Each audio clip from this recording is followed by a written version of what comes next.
Jumpa kembali di Sharing Firman. Tema Sharing Firman hari ini adalah jadilah diri sendiri. Seringkali kita merasa harus menjadi seperti orang lain agar diterima, dihargai, atau sukses. Namun Tuhan menciptakan setiap kita secara unik dengan talenta, kepribadian, dan tujuan khusus. Dalam dunia menuntut keseragaman, Tuhan justru memanggil kita untuk menjadi diri sendiri sesuai dengan kehendak dan rancangan Tuhan atas kita. Katakan amin. Mari kita bahas bagaimana sih menjadi diri sendiri dalam Kristus dengan memperhatikan 4 hal berikut ini. Yang pertama, kita diciptakan unik oleh Tuhan. Mazmur 139 ayat 13-14 berkata, "Sebab engkaulah yang membentuk buah pinggangku, menenun aku dalam kandungan ibuku.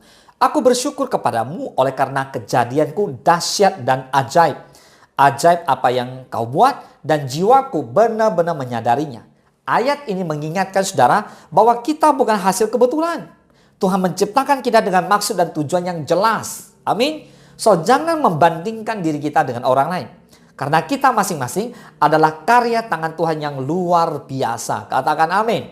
Yang kedua, menjadi diri sendiri di dalam Kristus. Efesus 2 ayat 10, karena kita ini buatan Allah, diciptakan di dalam Kristus Yesus untuk melakukan pekerjaan baik yang dipersiapkan Allah sebelumnya. Ia mau supaya kita hidup di dalamnya. Amin.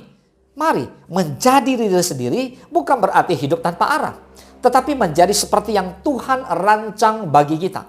Dalam Kristus, kita dipanggil untuk hidup dalam kebenaran, kasih, dan menjalankan panggilan yang Tuhan sudah siapkan. Amin. Dan yang ketiga, jangan takut berbeda. Di Roma 12 ayat kedua dikatakan, janganlah kamu menjadi serupa dengan dunia ini, tetapi berubahlah oleh pembaharuan budimu, sehingga kamu dapat membedakan manakah kehendak Allah, apa yang baik, yang berkenan kepada Allah, dan yang sempurna. Amin. Saudara-saudara, dunia sering menekankan kita untuk mengikuti arusnya, tetapi Tuhan memanggil kita untuk hidup sesuai dengan kehendaknya Tuhan. Berani berbeda karena iman kepada Kristus adalah bagian dari menjadi diri sendiri yang sejati. Amin. Dan yang keempat, hidup dalam identitas sebagai anak Tuhan. Tertulis di Yohanes 1:12, tetapi semua orang yang menerimanya diberinya kuasa supaya menjadi anak-anak Allah, yaitu mereka yang percaya dalam namanya.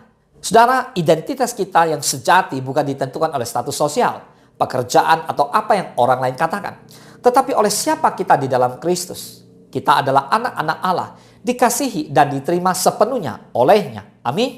Nah, kesimpulannya, menjadi diri sendiri dalam Kristus berarti menerima siapa kita, hidup sesuai dengan panggilan Tuhan, dan tidak takut berbeda dari dunia. Tuhan menciptakan kita dengan tujuan, dan kita harus hidup dalam kebenaran serta kasih-Nya Tuhan. Nah, saudara, dari sharing firman Tuhan hari ini kita belajar 3 hal. Yang pertama, berhentilah membandingkan diri dengan orang lain.